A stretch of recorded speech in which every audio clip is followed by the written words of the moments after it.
आहान जैसे ही उस पुरानी मिल के अंदर दाखिल हुआ तो उस लड़की ने कदमों की आहट से ही आहान की तरफ पलट गई।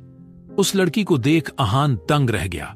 वह लड़की ऊपर से नीचे तक एक काले कपड़े से लिपटी हुई नजर आ रही थी। उसने आंखों पर काला चश्मा लगाया हुआ था, यहां तक कि उसने अपनी हाथों के साथ साथ पैरों के उंगलियों को भी ढक रखा था। नजदीक जाने पर आहान को पता चला उस लड़की ने एक बुर्खा पहने रखा था। आहान ने गुस्से में पूछा, चेहरा दिखाने की बात हुई थी ना? उस लड़की ने मुस्कुराते हुए कहा, पहले तुम जानकारी दोगे, उसके बाद चेहरा देखोगे। आहान उसके सामने रखी कुर्सी पर बैठ गया। मैं तुम पर भरोसा कैसे कर लूं? तुमने अगर मुझे धोखा दे दिया तो? उस लड़की ने कहा, मुझसे और सवाल पूछने से पहले मेरे पीछे रखे एलईडी स्क्रीन पर एक नजर डालो। आहान ने उस तरफ देखा तो पाया एक लड़की के हाथ पैर बांधे, मुंह पर पट्टी लगाए हुए था।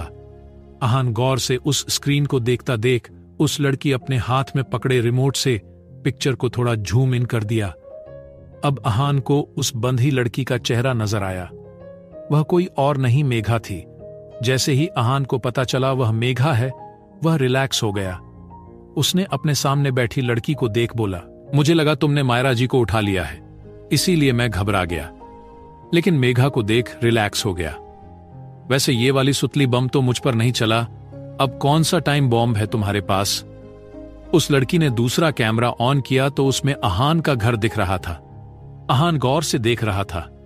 उस स्क्रीन में दिख रहा था कि उसके पापा सो रहे थे और केयर टेकर उनके बाजू बैठ एप्पल छील रही थी।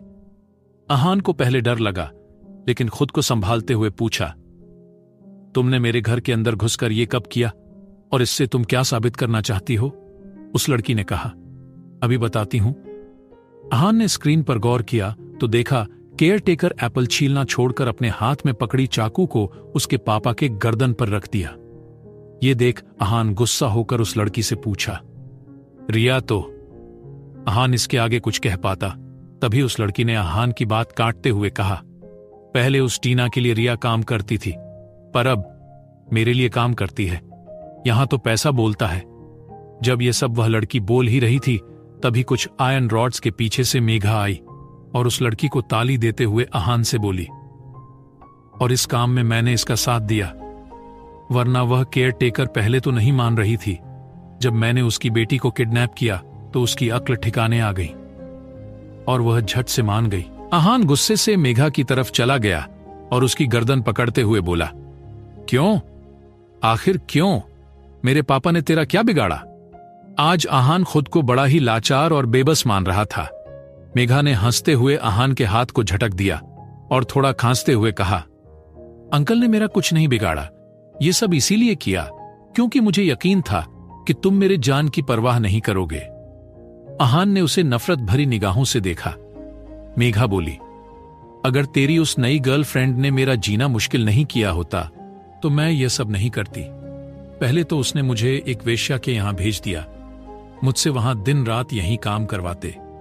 बाद में मेरी मां को भी इन सब के बारे में बता दिया, जिसकी वजह से मेरी मां मर गई।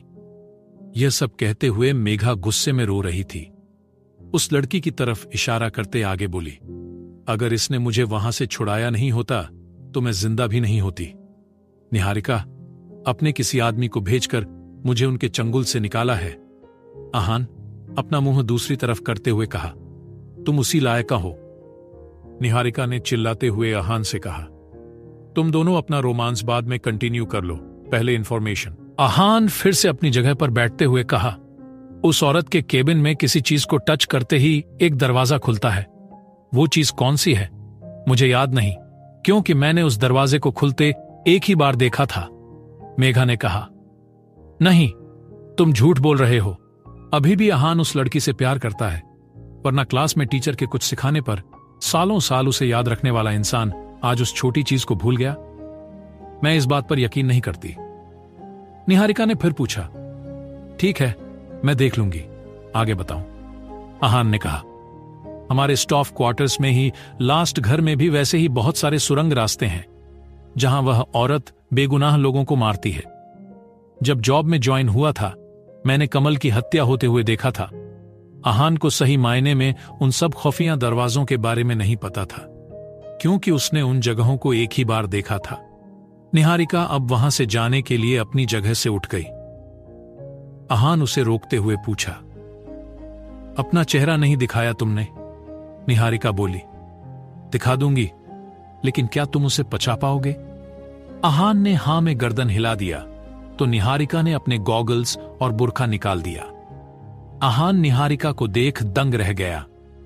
वहीं मेघा उसे देख बेहोश होने ही वाली होती है, लेकिन तुरंत खुद को संभालते हुए खड़ी हो गई। निहारिका का चेहरा आधा जला हुआ था, उसकी बॉडी भी राइट साइड से पूरी जली हुई थी। आहान को अब समझ आया कि निहारिका क्यों खुद को ढक कर रखती थी। वहीं मेघा ने अपने नाक और मुंह अपने हाथ से ढक लिया। निहारिका चिढ़ते हुए बोली, ये सब उस टीना का किया कराया है। आहान असमंजस में देख रहा था, तभी निहारिका बोली, टीना के पढ़ाई के बाद जब वह वापस आई तो उसके घर पर शानदार पार्टी चल रही थी, जिसमें हम लोग दीवान परिवार भी आमंत्रित था। टीना और मिस्टर रायजादा का बेटा दूसरे कमरे में बात कर रहे थे। मैं वहां से गुजरने लगी तो मैंने देखा टीना गुस्से में आकर अपना जूस का ग्लास जमीन पर पटक दिया और वहां से चली गई। मैं जब अंदर जाकर पूछने वाली ही थी, तभी टीना के पीछे खिड़की खुली होने के कारण हवा की वजह से उस जगह पर रखी कैंडल से आग पर्दों में लग गई।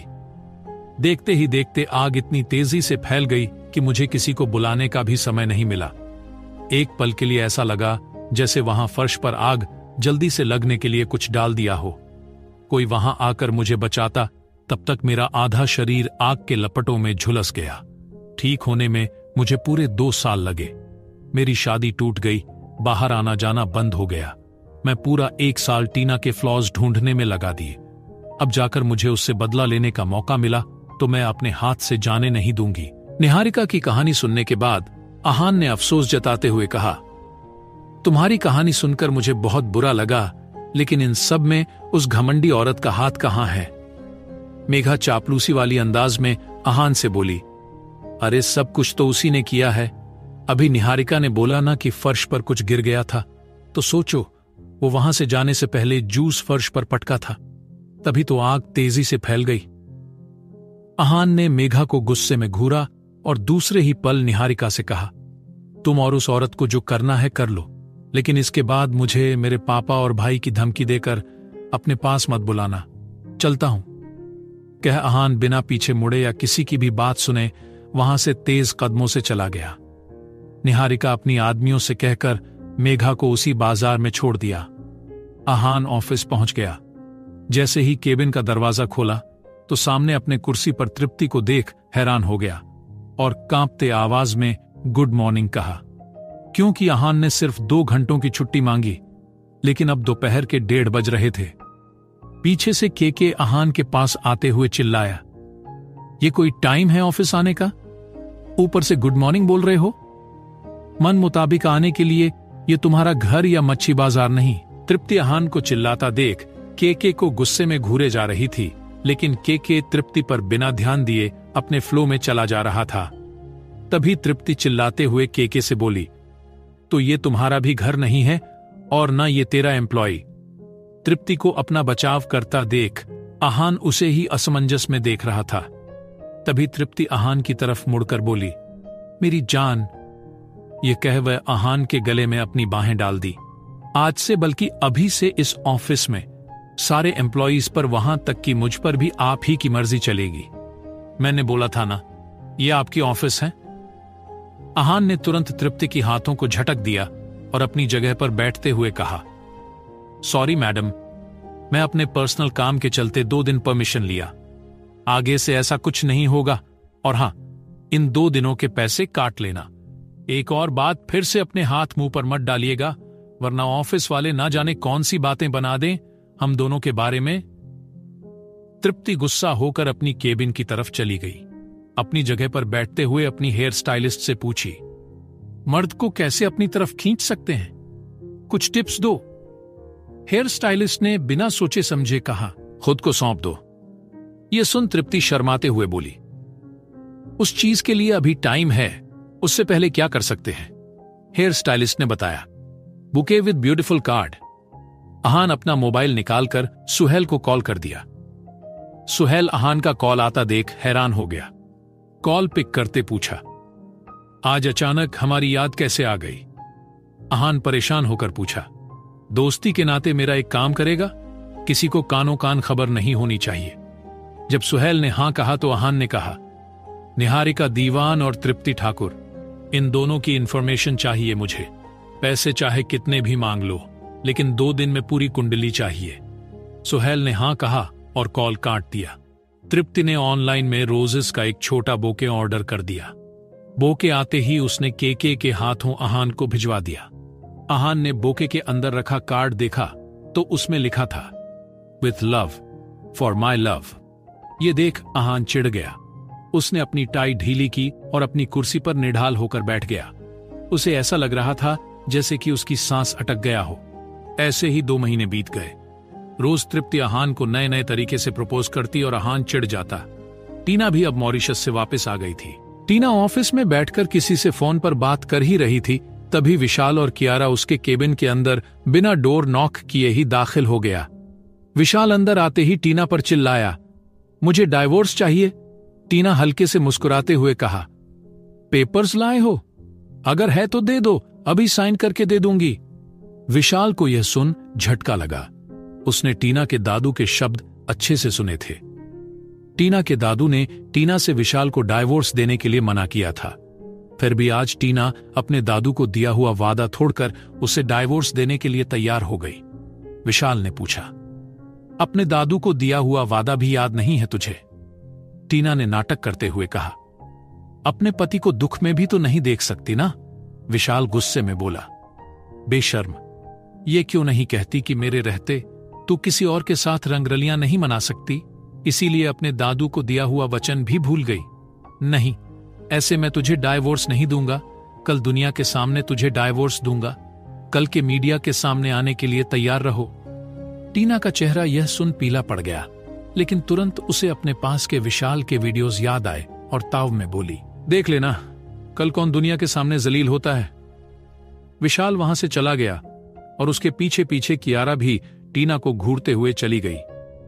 जाते जाते विशाल ने मायरा को थम्स अप का इशारा किया तो मायरा ने अपनी मोबाइल दिखा दी। अगले दिन मायरा के साथ मिलकर विशाल क्या करने वाला था?